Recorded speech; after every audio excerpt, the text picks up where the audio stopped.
Good afternoon, everybody. Welcome to the afternoon of Black Hat Day 1 here in Mandalay Bay CD for the mini summit on cyber insurance. Just some quick housekeeping notes to please remember to stop by the business hall at some time during your visit here at Black Hat. That is in Mandalay Bay Oceanside and Shoreline ballrooms on this floor. The Black Hat Arsenal is also in the business hall on level 2. And the Pony Awards are tonight in Lagoon JK&L, starting at 6:30. Finally, please do remember to put your phone on vibrate or silent. We don't need to hear your ringtone. I'm sure it's lovely. With that, I'm going to bring Jeremiah Grossman up onto the stage to introduce the summit for you. Thank you. Hi, everybody. Thank you for coming to the Cyber Insurance Summit. It's the first time I've ever done something like this. I've been coming to Black Hat since 2002, so usually bringing all technical content and things like that. So bringing a subject like cyber insurance seems really out of place. But how this came about was in 2016, I gave a controversial talk on cyber insurance and security warranties. So I saw where insurance was moving into our space. And after talking with a lot of people, I thought it was going to have a profound impact on every single one of us, on every single thing that we do in the entire industry. And I didn't know a lot about it. And I wanted to learn all about it, especially if it's going to affect our industry. So I started hosting the cyber insurance breakfast in the morning on Wednesday at Black Hat, and people came, and then more people came. And frankly, it got too big for a breakfast. And so I talked with the Black Hat organizers and said, because there was a lot of demand for this, and then you all showed up here to help make this successful for us. So thank you very much for that, for coming. I know the subject is controversial. A lot of people have concerns, very valid concerns about insurance invading our space. Bring your questions to us. We have 3 of the best speakers we could possibly get for us here. I want to introduce them and not waste any more time. I'm going to call up in a minute. Jeffrey Smith will be our first speaker. So we're going to have 3 presentations separated by a 20-minute gap. They'll build in some time for questions at the end of the presentations. If that's not enough time, these guys will be around to answer more questions in the hallway track and things like that. So please do ask questions. That's what we're here for. We're here to learn. So the first gentleman I'm going to call up to the stage now is quite literally my go-to cyber insurance broker. He's been doing insurance for 15, 20 years, something like that, a long, long time, and now has moved into cyber. So he gets the broker perspective on how to think about these particular things. So we're very fortunate to have him. The second speaker, which will come up in a second, would be Jake Coons. He's quite literally one of us. He's been in InfoSec a long, long time.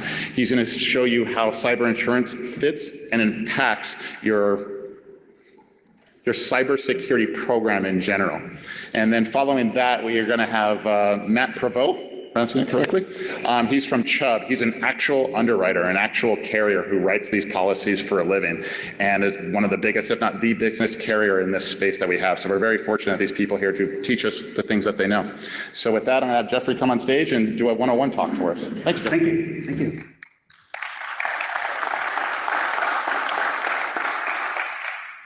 Thanks a lot. So how long y'all been doing this, the Black Hat thing, Jer? So what's that, going on 20 years? And you just finally thought to invite the insurance guys, right? So it's not lost to me that our arrival coincides with the insect invasion. I'll try not to read too much into that. Jer, thank you, and thank you to Black Hat for giving us this great opportunity to speak to you and introduce cyber insurance to you. I want to start with some observations. I first came to Black Hat 3 years ago, and I immediately noticed some really striking differences between security world and the insurance universe. First of all, your stories are absolutely fascinating to me. I mean, while I was reading insurance policies and reviewing claims and developing loss scenarios, you guys were hacking into AOL chat rooms, climbing telephone poles to eavesdrop on your neighbors' conversations. All the while, who knew? A lot more fun than me, and I find the folks I've met here a lot more interesting than the folks I encounter every day in insurance. It's a low bar. So even when I look at the attendee list, here I see PhDs, I see data scientists, I see mathematicians, I saw a dude from the CIA. There are unicorns here, We certainly don't have unicorns in insurance. We don't have Sherpas. We don't have evangelists. And we sure don't have thought capitalists. I kid you not, I had one guy at one of these shows introduce me to him. He handed me a card, and it said thought capitalist. I didn't know what it was. I figured he was just stoned. You guys got cool nicknames, right? Death Veggie and Mudge and Arsnake. We don't have any cool nicknames in our space. I mean, who'd you rather have a beer with, Death Veggie or Bob the Casualty Actuary? Pretty simple choice. We have no cool clubs. You guys have what is it? Cult of the Dead Cow. We have PLUS, Professional Liability Underwriting Society. And you know what we do at our conventions? I mean, you guys break things at your conventions. You know, you guys like, one of the first invites I got was from Jeremiah for his Brazilian Jiu-Jitsu Smackdown. So you guys break things, you break each other, right? And then you go over to DEF CON and you hack everything that's got a chip in it. It's really cool. It's really cool. At our conventions, guess what we do? We drink. And we drink a lot. So the other thing I noticed, differences, the other thing I noticed was that, particularly walking around the expo floor, was that the way we do things, the way we pitch our products, is we put everything through, I'll say, the actualizer. So we feed a bunch of data into the actuary department, and then they spit out rates for us. And then we pitch it based upon, hey, here's your exposure, blah. You guys use an awfulizer. Seriously, you guys use an awfulizer. You guys use sex, and you guys use return on investment, which I don't quite understand how it works. Who knew that protecting your endpoints could be so sexy? Not me. All joking aside, I love this stuff. I love cyber insurance. It's like the coolest thing to come around the insurance space, like in forever, and I'm really happy to be here. When I first got into cyber insurance, the product I found was poorly portrayed, both in utility and in content. And the typical sell situation would be a fire insurance or a property casualty insurance agent, because that's where we distribute product, sitting with the CFO of a large company, saying to the CFO, hey, here's your fire insurance renewal. We did a great job. And oh, by the way, my boss said, I got to show you this other thing. What is it? It's called cyber insurance. What's my exposure and how much does it cost? The agents don't understand this stuff. So the response would be, Anthem, Target, Home Depot, OMB, did you see 60 Minutes? And the CFO's not going to buy. The CFOs can't relate to that.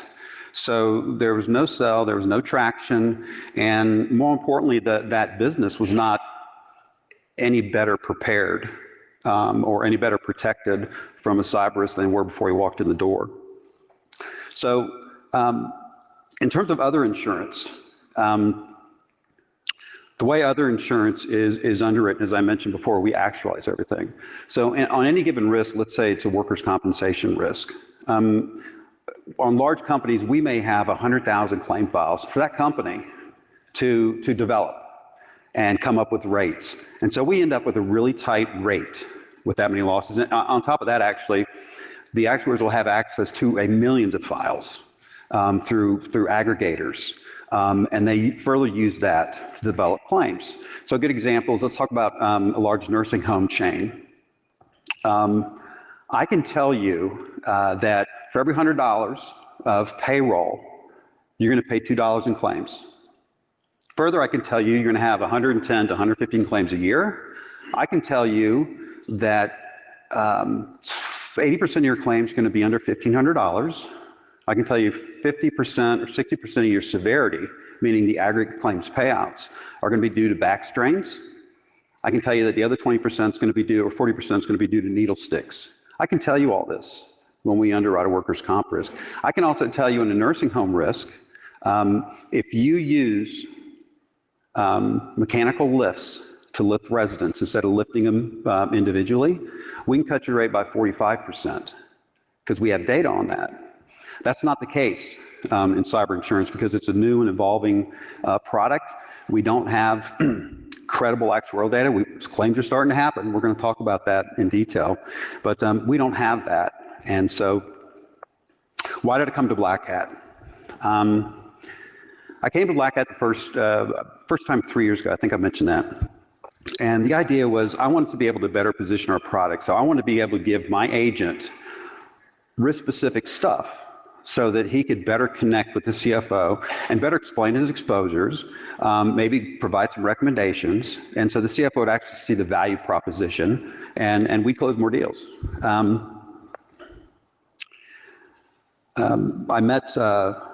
had the pleasure of meeting Jeremiah Grossman and a guy named Robert Hansen. And they, oddly enough, were fascinated with insurance. Jeremiah had been in the warranty space for a while. And they agreed to be the advisors for my company. So shortly thereafter, I get a submission on my desk. Somebody wanted a quote, a cyber quote. And it was for a travel tech company, a technology company that did APIs. I didn't really understand the risk, so I called Robert. I said, Robert, can you take a look at this for me? I don't understand it. Tell me what you find out. So, sorry, I lost my slides.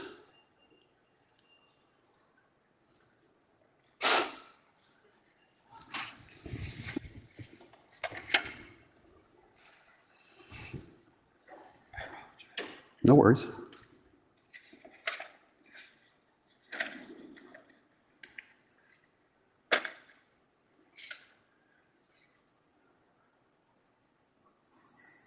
We're back.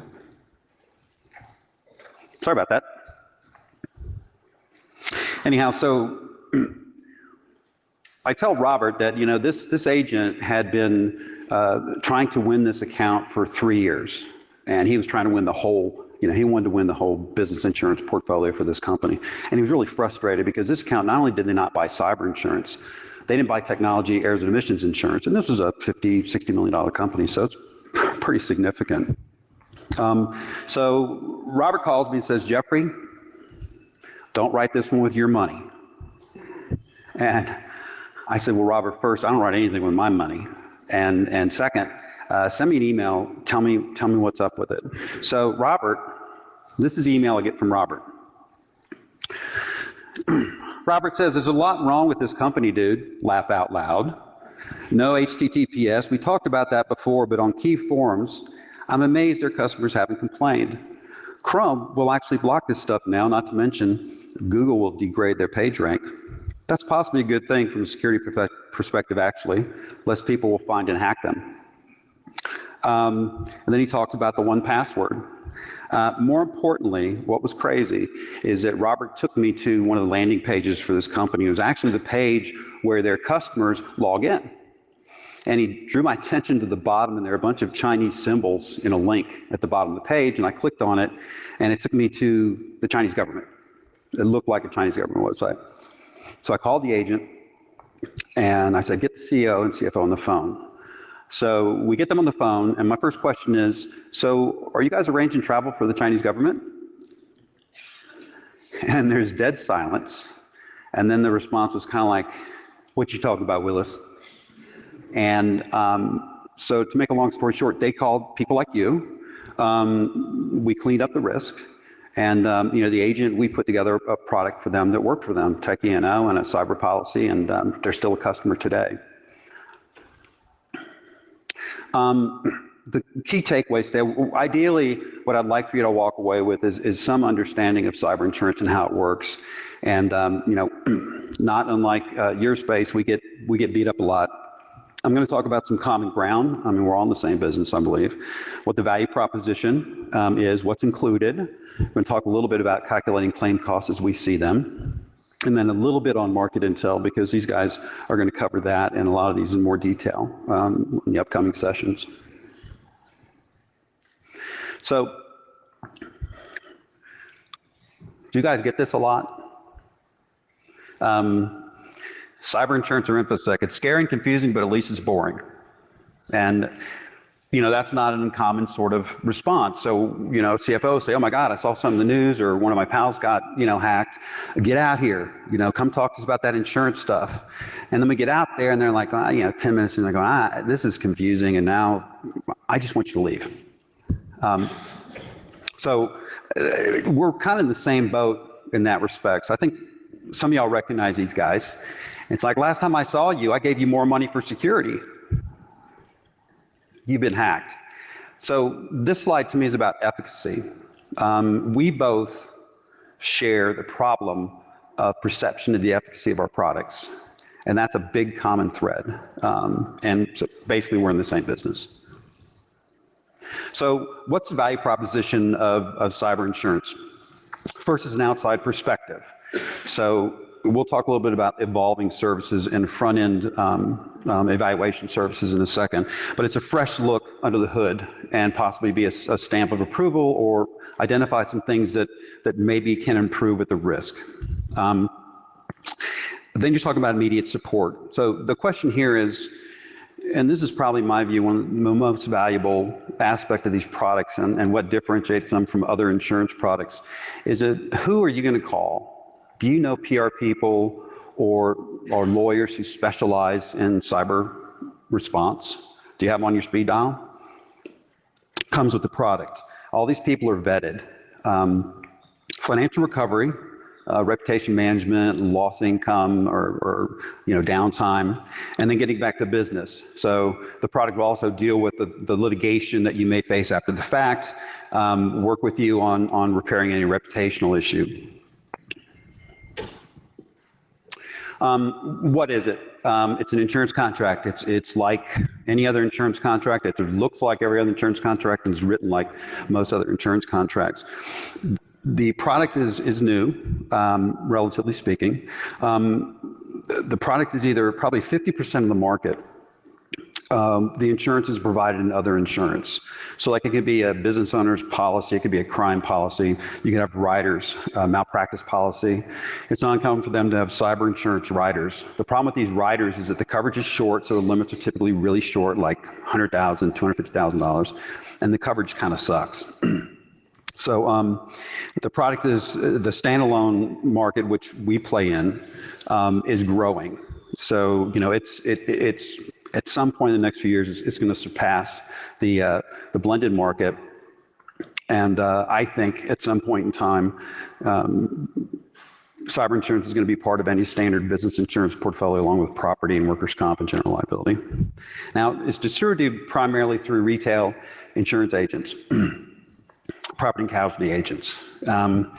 But we think there's some ways to distribute what we call excess insurance capacity. That means we have more oranges to sell than people buying, through security warranties and distribute through the MSSP channel. We'll talk about that. So security product warranties, less than 1% of the security software vendors buy or actually stand behind their product in any sort of form or fashion.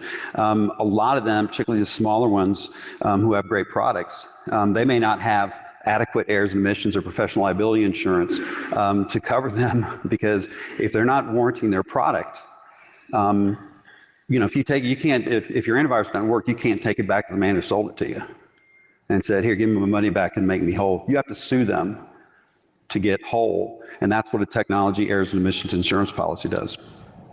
Now, for more information on the warranties, we set up a website and we track them. So you can go to the website, securitywarranties.com, and check it out. In terms of MSSP distributed insurance, this is a fascinating, I think, opportunity, because we've looked at situations where MSSPs came to us and said, hey, we think we can close more deals if we embed cyber insurance in one of our subscriptions. And so we underwrite these. And a good example is we had one vendor come to us and said, hey, all of our gold subscriptions, we want to include some cyber insurance. And they told me the price point.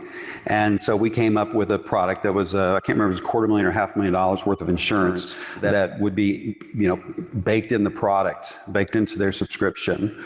And I think the price was like under $300 a year for that insurance. So it's like, 90% of travel insurance is sold through travel agents because they understand the risk. So I think there's a great opportunity for this to be offered as a holistic solution, or it can be an opportunity for MSSPs to say, hey, we stand behind our product. So the product offering is basically three parts. There's a first-party coverage, which is basically pay you back for your stuff, your direct cost in the event of a breach. There's third-party coverage, which is like liability costs. That's lawyers. That's when the lawyers get involved, when somebody brings an action against you. And I think the most exciting aspect of the program, or the product today, is the evolution of the security products that are offered in some of these, in the new insurance contracts over the last, I guess, 2 or 3 years. It's really happening quickly. So first part is your direct expenses. So you got event response, cybercrime, coverage for downtime, and then other stuff. So your event response, when you have a claim, you'll call a breach coach, or a lot of instances now, the first responder could be a security engineer. So the first responder, they'll get a lawyer involved pretty quick. Now the lawyer's job is to tell you about what state notifications, what statutes you're responsible for, what obligations you have to notify, if you got a HIPAA issue, that sort of thing. They bring the forensics people in. Public relations people will get started. They'll work up the notification. If they have to send out letters, they'll send out the letters. They provide credit monitoring as part of these programs. Cybercrime, big deal. Extortion, ransomware. I think, and Matt will talk more to this, but the two claims we're seeing with increasing frequency, ransomware is not too surprising, but the wire transfer fraud claims we're paying are trending in a bad direction. There's also phishing, coverage for phishing, like third-party phishing. Some of them call it client phishing, where the client gets phished by somebody who looks like you and they send money somewhere. Telecom fraud. In terms of downtime, in the insurance industry, we call this business interruption. So the idea is to replace your income and any expenses that continue during a downtime. Now, there are different triggers. It depends on the trigger. So the most common trigger is a cyber event or a breach that shuts you down, shuts you out of your system, or your data that's held in a third-party system. And that's called dependent business interruption. Then there's one called, there's a business interruption claim that's driven by system interruption, where it's not a cyber event, but there's an unexpected system interruption that costs you money. Now they'll cover system interruption, but you got a lot of times, with the system interruption, sometimes you need to shut your system down when a breach happens for a period of time, and they'll pick that up too, as long as you call and tell them what you're going to do. Other stuff, hardware. We had a claim, it was about 6 months ago. It was a regional healthcare system, and they had a big breach. Turns out that they didn't pay the ransom because they realized in the process that their whole systems need to be rebuilt, and all their servers were bricked. So the policy replaced 200 servers, paid for downtime.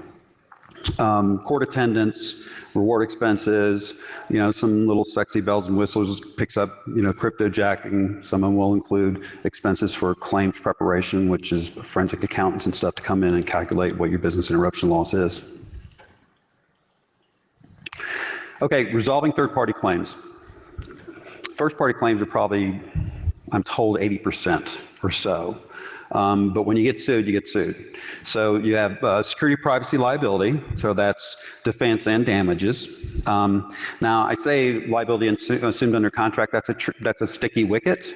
But sometimes you'll assume liability for others in a contract. As long as they know about it, you can figure out a way to get it covered. Malware transmission, unauthorized release of PHI or PII. I will tell you a quick anecdote. The multimedia liability coverage picks up any unauthorized disclosure. So we had another healthcare, there's a lot of claims in healthcare space.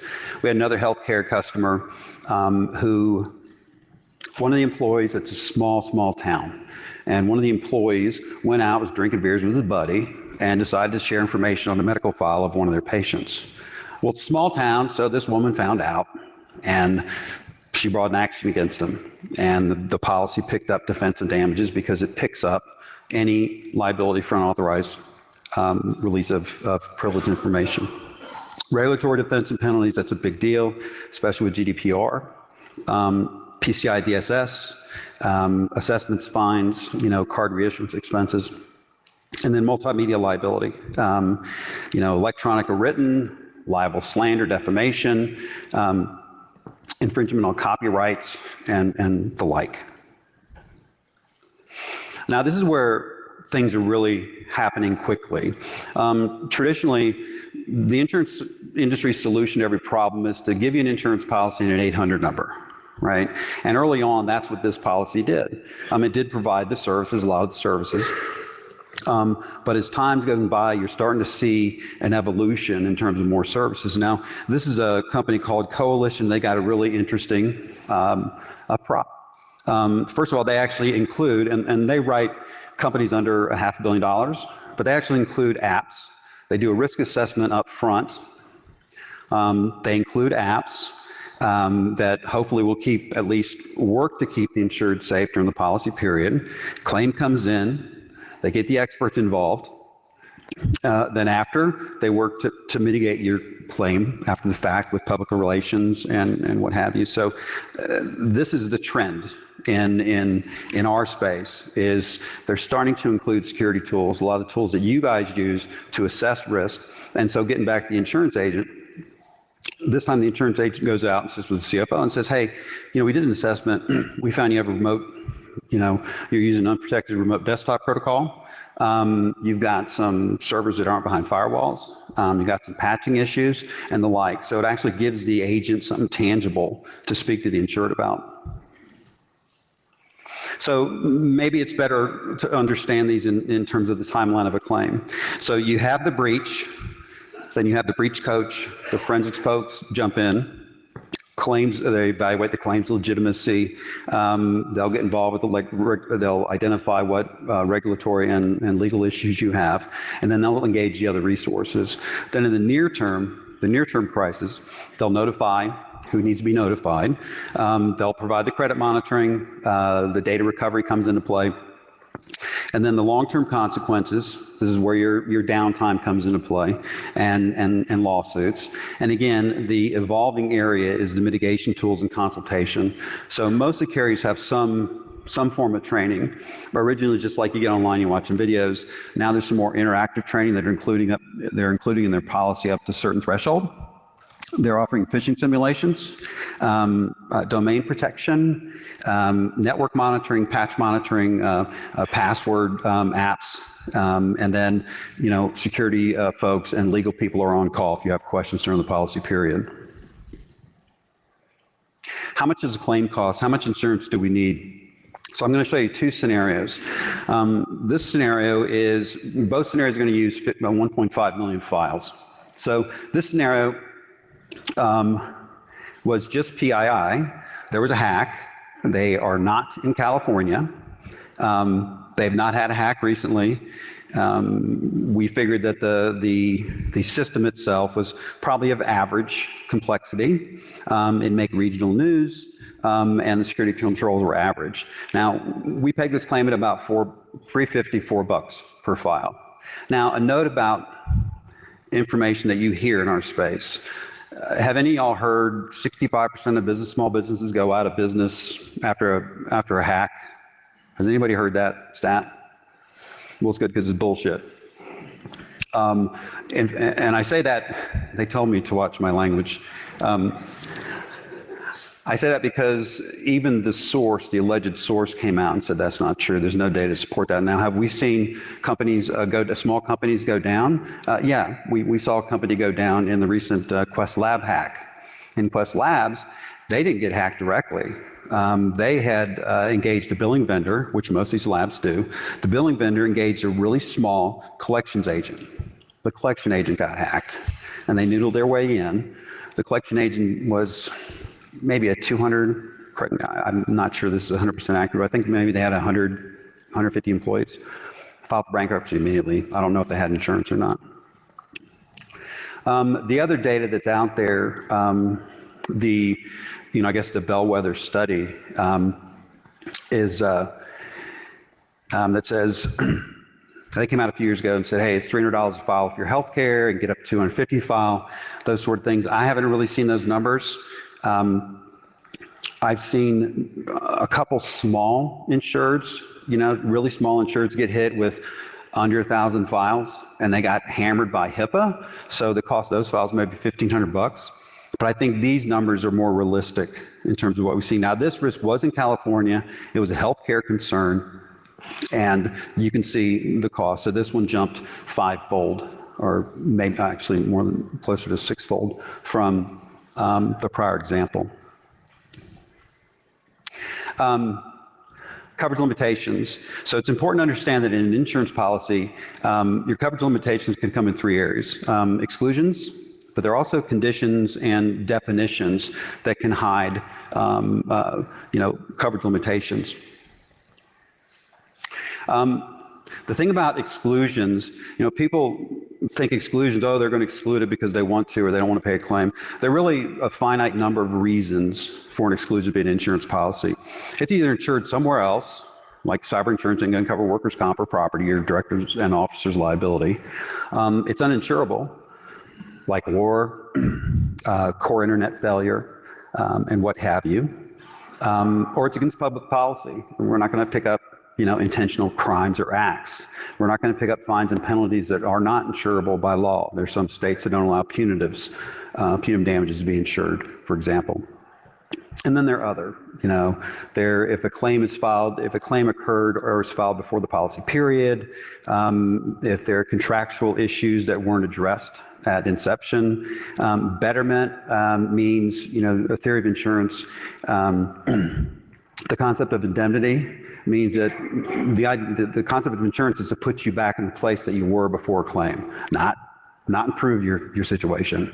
But there are some caveats. But if the new software you have to put in is a new version and or the servers, they're new versions and that's required, then the insurance will pay for that. Technology errors and omissions. If you are a tech company, tech E&O is generally included in the cyber or vice versa. Government orders. So now, when you get into conditions and definitions, this I think will be useful to this group, is first of all, don't lie on the application. Okay, just come clean, don't lie on the application because you will not get paid. Now, there's some companies that don't refer to the application as a warranty, just don't lie on the application.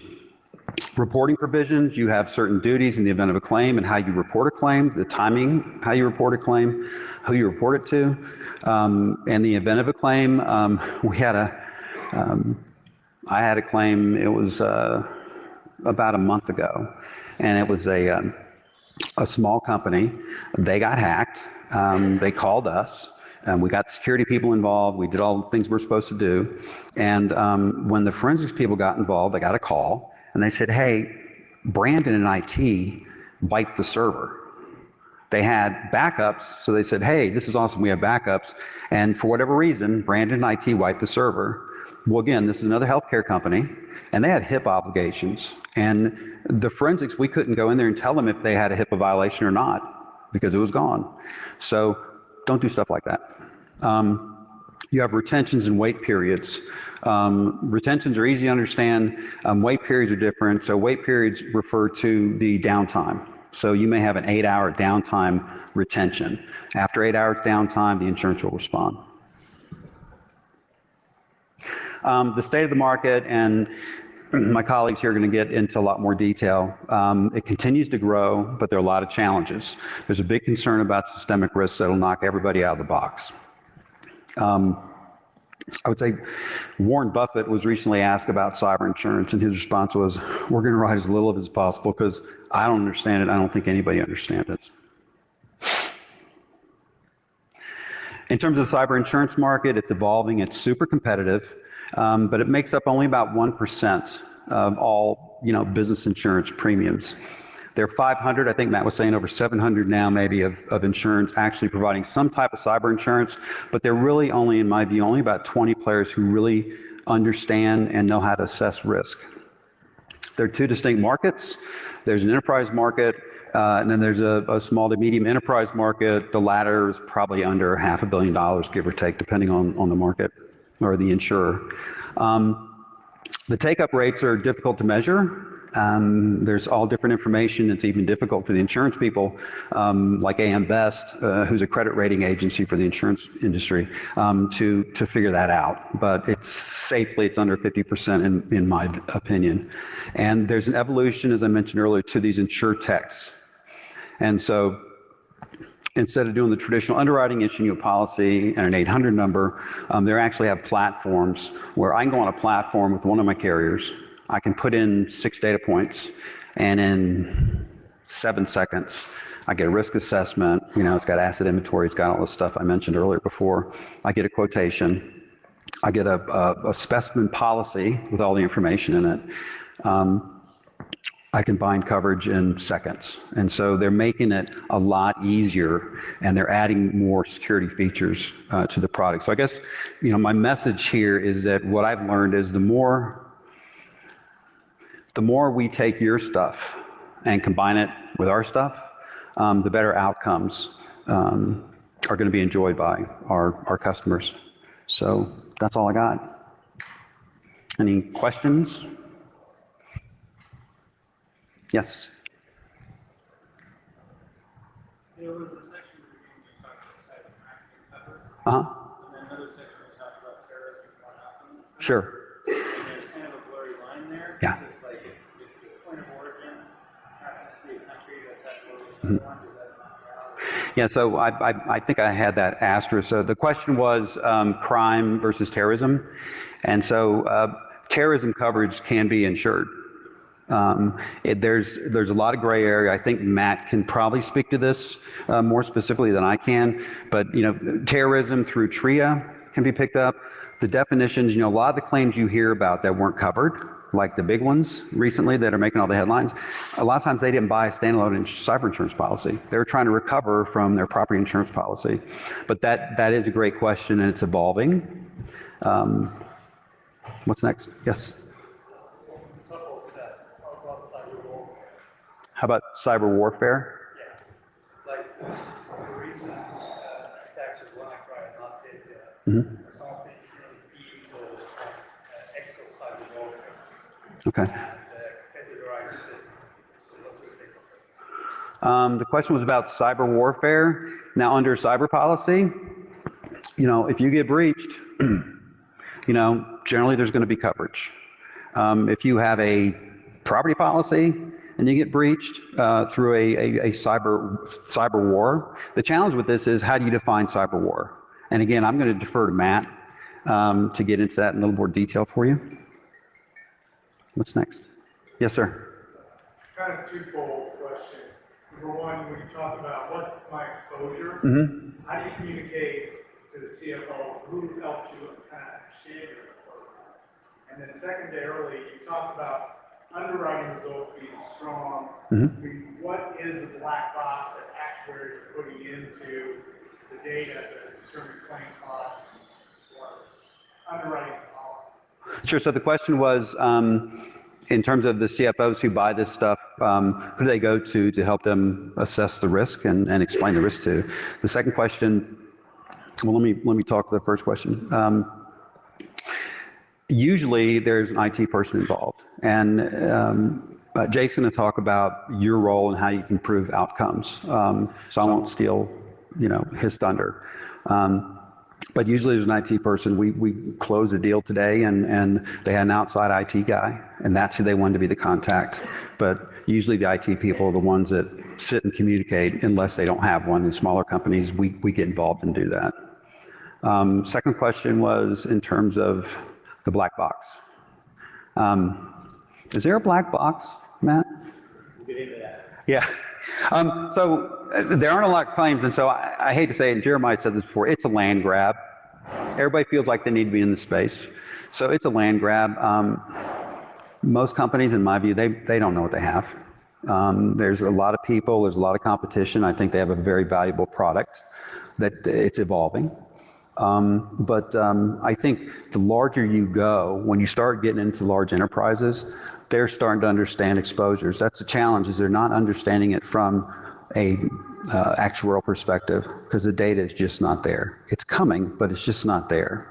So they're starting to look into efficacy of certain software tools. Again, the problem though is, unlike static risk like fire or worker slip and falls, this risk evolves. So I'm not so certain that if we have a bunch of actuarial data that it's going to be helpful for sure. I don't think it's going to have the value that, you know, the static risk loss data affords. Yes, sir.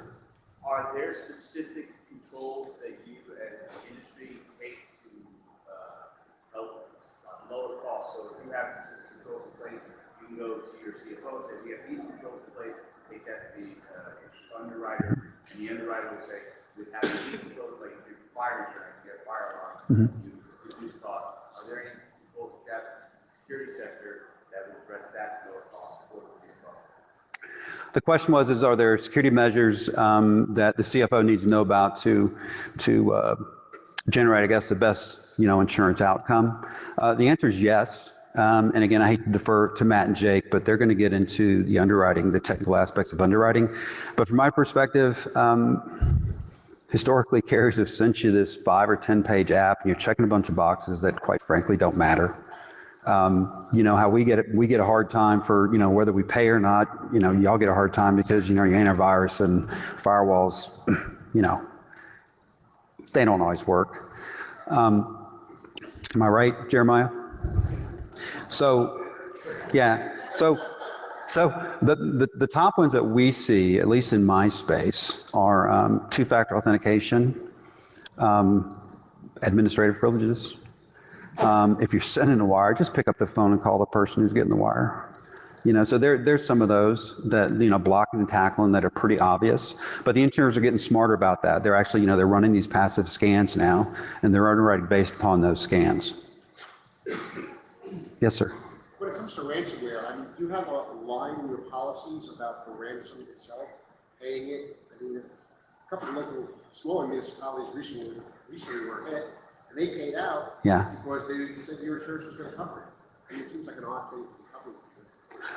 So I think the question was, you know, about ransom coverage, and if I heard you correctly, what I think I heard you say is how do they make the decision as to whether? Right. You physically cover Yeah. paying the ransom. Oh, yeah. No, the ransom payments and the negotiations and the experts and all that are included in the policy.